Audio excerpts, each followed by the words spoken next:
Good morning everyone, Suparna simple লাইফস্টাইলে তোমাদের সবাইকে জানাই ওয়েলকাম। গতকাল এসেছিলাম মায়ের বাড়িতে, তো এখন একটু আগে ঘুম থেকে উঠেছি আর উঠে এখানে বিছানাগুলো একটু পরিষ্কার করে নিয়েছি। আর আজকে মা সকালবেলায় পুজো দিয়ে চলে গেছে মন্দিরে। মা মাঝে মাঝেই না, আমাদের এখানে একটা কালী ঠাকুরের মন্দির আছে, তো ওই মা কালীর মন্দিরে মা যায়। গাছের যা ফল হয়, কাঁঠাল হলে কাঁঠাল, কলা হলে কলা, বা যখন কিছু না থাকে তখন বাইরে থেকে ফল হোক মিষ্টি হোক কিনে নিয়ে গাছের জবা ফুল নিয়ে, মানে আমাদের যে জমিতে জবা ফুল হয় সেই জবা ফুল নিয়ে মা চলে যায় কালী মায়ের মন্দিরে, গিয়ে মা পুজো দিয়ে আসে।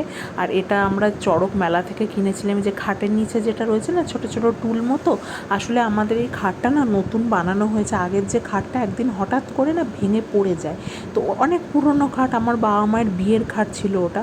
তো সেই খাটটা কি করবে, ওর জন্য আবার নতুন করে এই খাটটাকে বানানো হয়েছে। দেখে মনে হচ্ছে বক্স খাট, কিন্তু এটা বক্স খাট নয়, নর্মালি যেমন খাট হয় সেরকম। আর এই জিনিসটা হচ্ছে মানে বক্স খাটে এমন পাল্লা খুলে মানে ভেতরে জিনিসপত্র রাখা যায়, এখানে সেই জিনিসটা নয়। ওর জন্য এখানে নর্মাল বাংলা খাট। মা না খাটের ভেতরটা মানে তলাটা ঠিকঠাক করে পরিষ্কার করতে পারে না বলে মাকে ছোটো ছোটো টুলগুলো এনে দেওয়া হয়েছে, তাহলে খাটের তলাটা অনেকটা ফাঁকা হয়ে গেল। মা তাতে আরামসে ভেতরে গিয়ে ঝাড় দেওয়া মানে মুছে ফেলা সেগুলো সমস্তটাই পারবে। আর খাটের হাইটটা এতটাই উঁচু হয়ে গেছে, মায়ের হাইটটা তো একটু শর্ট, ওর জন্য মা না এই খাটটায় উঠতে পারে না। তো এই টুলটা আমি অনেক দিন আগে না মাকে কিনে দিয়েছিলাম আমার বিয়ের আগে, তো ওই টুলটা এখন একটা কাজে লেগে যাচ্ছে। মা এই খাটটায় ওঠে, মানে এতটাই উঁচু হয়েছে আমার বাবাও এখন ভয়েই খাটটায় উঠতে চায় না। দেখে হয়তো মনে হচ্ছে না যে উঁচু হয়েছে বা কিছু, এমনি খাটটা নর্মালি উঁচু করে বানানো হয়েছে, কিন্তু এই ছোটো ছোটো টুলগুলো দেওয়ার ফলে না জিনিসটা আরও উঁচু হয়ে গেছে। ওই জন্য মা যখনই খাটে ওঠে, খাট ঝাড়তে হয় বা জানলা বন্ধ করতে হয়, তখনই মা ওই টুলটার উপরে উঠে, নীল রঙের যেটা দেখালাম ওটার উপরে উঠে মা খাটের ওপরে যায়। আর এখানে দিদি এবারে জামাই ষষ্ঠীতে এই একটা বক্স দিয়েছে, এটা রেডিও চলে, আবার এসডি কার্ডেও চলবে, আবার ব্লুটুথেও চলবে। তো আমি এখন ব্লুটুথে চালিয়ে ব্লুটুথ মোডে দিয়ে গান শুনছি। বেশ ভালো, ছোট্ট একটুখানি না, একটুখানি জাস্ট চার্জের প্রয়োজন পড়ে, নইলে আর কোনো কিছুর প্লাগিংয়ের সিস্টেম নেই।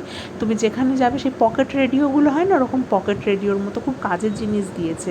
আমার বাবা না যখন দোকানে যায় এই জিনিসটাকে নিয়ে যায়, দোকানে একা একা বসে থাকে, তো ওর জন্য এটা নিয়ে যায়, গানও শোনা হয়, টাইম পাসও হয়ে যায়।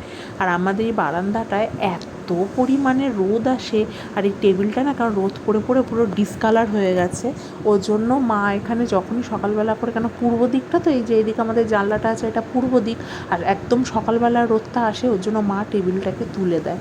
আর এই চেয়ারটার অবস্থা দেখো, ভেঙে গেছে। মাকে কতবার বলি চেয়ারটাকে চেঞ্জ করো চেঞ্জ করো, চেঞ্জ আর করে না। বলো না, এটা তো এমনিতেও রিস্ক, যে বসবে একবার পেছন দিকে হেলান দিলে তো একদম মানে ওটা ভেঙে চুরে নিয়ে পড়বে।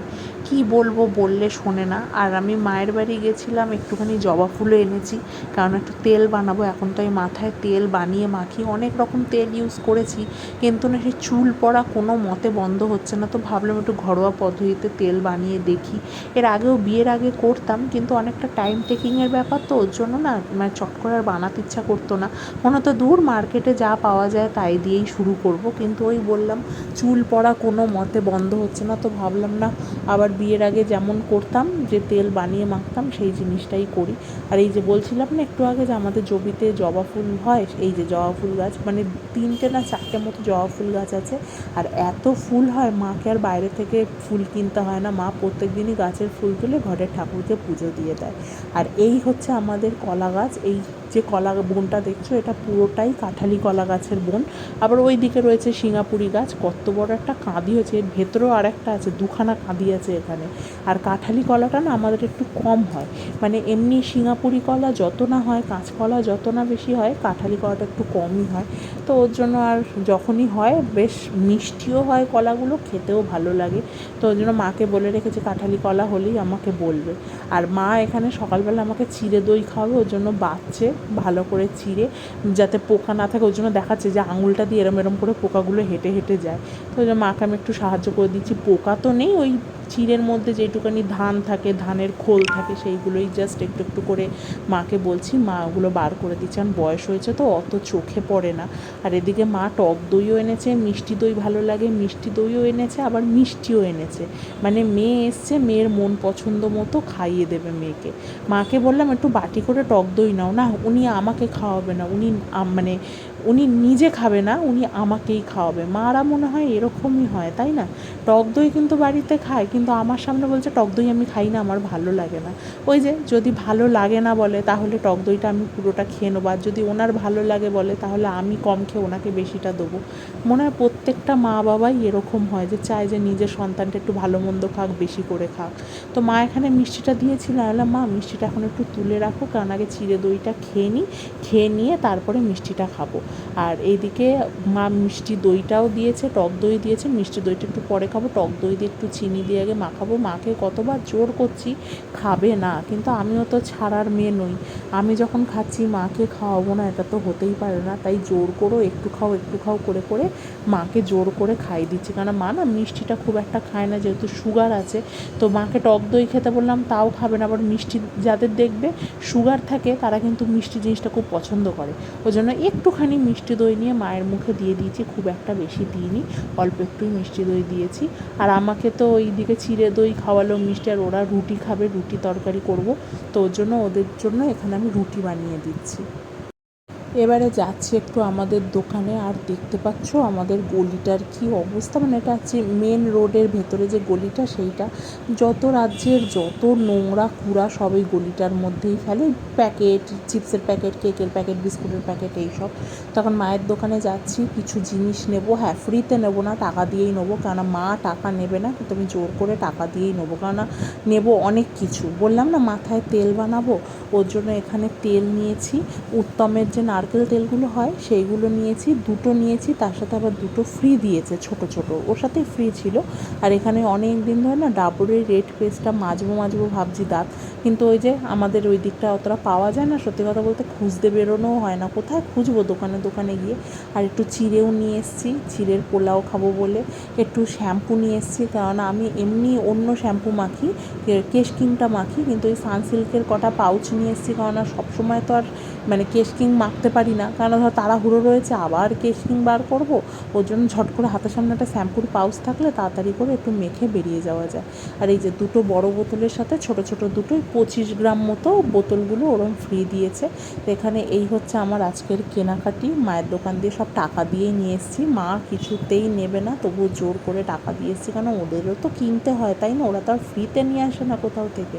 মা তাই বলছে, হ্যাঁ তুই মেয়ে, তোর থেকে আমি নেবো এইসব জিনিসের টাকায়, নাও না, কিচ্ছু হবে না, নাও, বলে এইসব মায়ের দোকান থেকে সমস্ত কিছু বাজার করে এনেছি।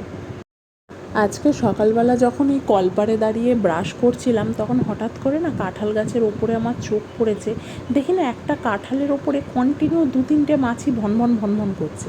তা আমি হঠাৎ ভালো করে তাকিয়ে দেখি কাঁঠালের যে মাথাটা না হালকা হালকা কালো হয়ে গেছে। তো বাবা দোকান থেকে আসার পরেই বাবাকে যেই জিনিসটা জানালাম, বাবা বলছে না না ওটা এমনি কালো হয়েছে। তখন মা বললো না গো, একবার দেখো যদি বাই চান্স পচে যায়। ওর জন্য এখন বাবা, আমি, মা সবাই এসেছি। গাছের প্রথম কাঁঠাল এটা পাড়া হচ্ছে। এর আগে একবার ওনারা মানে আমার বাবা মা এঁচোড় পেড়ে খেয়েছিল, কিন্তু কাঁঠাল এই প্রথম পাড়া হচ্ছে। ওর জন্য বাবাকে বলছি দাঁড়াও, আগে একটা কাপড় নিই, কেন পাকা কাঁঠাল তো নিচে পড়লে যদি পুরো ফেটে দুটুকরো হয়ে যায়, ওর জন্য বললাম একটু দাঁড়াও, আগে একটা কাপড় দিয়ে নিই, তারপর তুমি কাঁঠালটাকে পারো।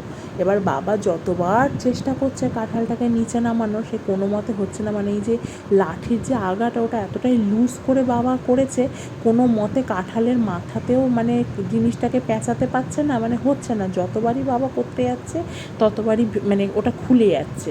আবার সেই কাটারির মতো হয় না ছোটো ছোটো যে কাস্তেগুলো, ওগুলোও লাঠির মাথায় বেঁধেছে, তাও হচ্ছে না, মানে কোনো ভালো করে টাইট করে বাঁধা না। তো বাবাকে বললাম, তো আমাদের যে পাতকুয়া বানানো হয়েছিল, বাবাকে বললাম ওরম পাতকুয়ার ওপরে তুমি দাঁড়াও। এটা পাতকুয়া না, অ্যাকচুয়ালি ওই কাইন্ড অফ চেম্বারও বলবো না, পাতকুয়াই, খুব বেশি ডিপ না, বাট ডিপ আছে। তো বাবাকে বললাম দাঁড়াতে, আবার ভয়ও করছে, বাই চান্স যদি ওখান থেকে পড়ে যায়। পড়বে না, ওপরটাতে একটা মোটা সিমেন্টের ঢাকনা দেওয়া রয়েছে।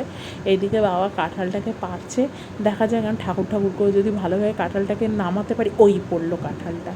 আর তবুও ওই যে বললাম, কাঁঠাল পড়েই একটুখানি মাথাটা হয়ে গেছে। বাবা যখন ওই খোঁচাতে গেছিলো, এতটাই পেকে গেছে কাঁঠালটা, পুরো একদম গর্ত হয়ে গেছে ভেতরে। যাই হোক, কিছু করার নেই, গাছের প্রথম কাঁঠাল। বাবাতে আনন্দ পেয়ে বলছে দেখি দেখি কাঁঠালটা কত বড় হয়েছে। আসলে কি বলো তো, কাঁঠালটা চোখে চোখে রাখা, গাছের পরিচর্যা করা, তারপরেই তো গাছ একটা ফল দেয়, সেই ফলটাকেও দেখে শুনে রাখা, তো এটা যাদের হয় তাদের মানে ভীষণ আনন্দ হয়। যে বললাম না কাঁঠালে মাথাটা পুরো কালো হয়ে গেছে, আমি যেতে না যেতেই বাবা আবার একটা দুটো দুম দাঁড়াক্কা ফেলছে। আমি বলছি দাঁড়াও আগে নিচে কাপড়টা পাতি, না ওনার সহ্য হচ্ছে না, উনি খালি মানে যতবার পাচ্ছে গিয়ে গিয়ে ফেলে দিচ্ছে। আর এত ভারী ভারী না কাঁঠালগুলো, এই কাঁঠালটার কোনো ক্ষতি হয়নি কারণ এই কাঁঠালটা একটু শক্তই রয়েছে। আর এদিকে বাবা বলছে দাঁড়া উপরে যে কটা আছে কাঁঠাল ওগুলো দেখি মোটামুটি পেরে ফেলতে পারি কিনা, নইলে আবার এরম মাথাটা পচে গেলে একদম বিচ্ছিরি হয়ে যাবে তখন। ওর জন্য বাবা আবার এখানে চেষ্টা করছে কাঁঠালটাকে পাড়ার জন্য।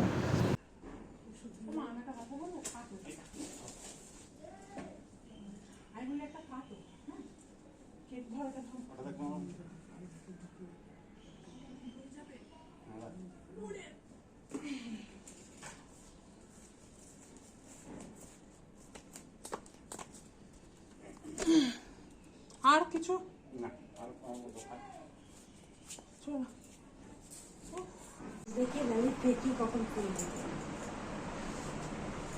আমি সকালবেলা দাঁত মাজতে মাজতে কিরম মাথাটা ওরকম কালো আর হয়ে যেত, দাগ হয়েছে মাথাটায় মনে হয়। খাজা কাঁঠাল একদম।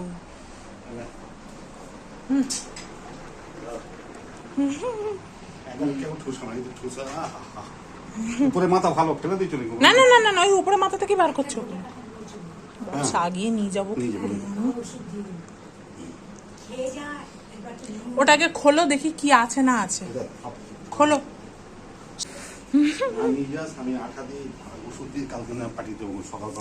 না তোমাকে কষ্ট করে যেতে হবে না, তুমি ওষুধ দিয়ে দাও আমাকে। হ্যাঁ ওষুধ নেই কি, ওষুধ নিয়ে আসবে তারপরে। না সে ওর সাথে আমার কোনো সমস্যা নেই।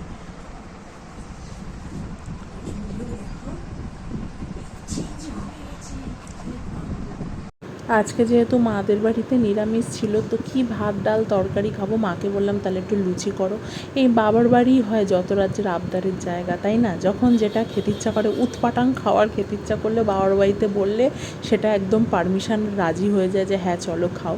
এখানে দুটো বাটিতে আলাদা আলাদা করে ডাল আছে, বড় গামলার ডালটা আমার আর বাবার, কেন ওর মধ্যে মিষ্টি দেওয়া আছে। আর ছোটো বাটির যে ডালটা মায়ের সামনে রয়েছে ওটা মায়ের, ওটার মধ্যে চিনি দেওয়া নেই, কারণ মা তো রাত্রিরেও খাবে, মিষ্টি এমনিও খায় না, ও তো ডালের মধ্যে আর মিষ্টি দিলাম না আমি। ওনারটা আলাদা করে রেখেছে, আমাদেরটা আলাদা, সবই এক কিন্তু চিনিটা শুধু অ্যাড করেছি আমাদের। আমি অত বড় কাঁঠালটা চাগিয়ে নিয়ে যেতে পারবো না বলে কৌশিককে বাবা ডেকেছে, তো বললো আসো কাঁঠাল খেয়েও যাবে, লুচি ছোলার ডাল খেয়ে যাবে, আর তার সাথে কাঁঠালটা নিয়েও যাবে।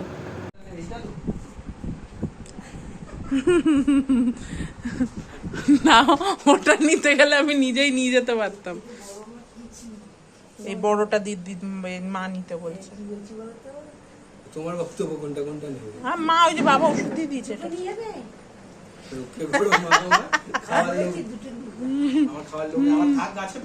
হ্যাঁ বাবা বলছে শেষ হলেই আমাকে খবর দিবি, আমি আবার পেরে দেবো।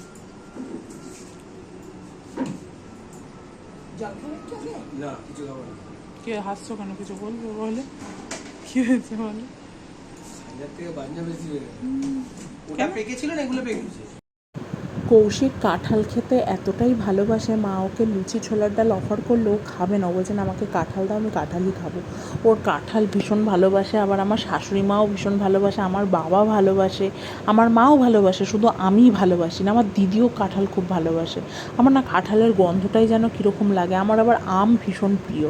তো এখানে কৌশিককে কাঁঠাল কেটে মানে ছাড়িয়ে দিচ্ছে। কৌশিক এখানে কাছে ওই যে লুচি ছোলার ডালে কথা বলেছে, আগেই মাথা নাড়াচ্ছে যে আমি খাবো না। আর এখানে চলে এসেছি কাঁঠাল নিয়ে বাড়িতে, আর বাসে করে আর আসতে পারিনি, উবের টোটো বুক করে এসেছি, কারণ অতবারই কাঁঠাল নিয়ে চাগিয়ে ওঠার আর ক্ষমতা নেই কৌশিক বললো চলো উবেরে করেই চলে যাই। তো বাড়িতে এসে এখানে ভাত বসিয়ে দিয়েছি, আজকে একটু বেলাই হয়ে গেছে, মানে অনেকটাই রাত হয়ে গেছে।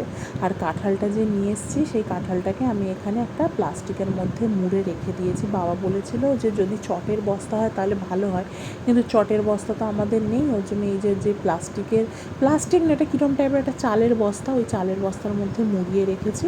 কাঁঠালটা 1-2 দিনের মধ্যে আশা করছি পেকে যাবে। বাবা আবার মাথার মধ্যে একটু ওষুধও দিয়ে দিয়েছে। তো আজকের মতো ভিডিওটা এই পর্যন্তই। ভালো লাগলে অতি অবশ্যই একটা কমেন্ট করো, কেমন লাগে জানিও। তো আজকের মতো ভিডিওটা এই পর্যন্তই। দেখা হবে আবার একটা নতুন ভিডিওর সাথে। তোমরা সবাই ভালো থেকো, সুস্থ থেকো। Tata, good night.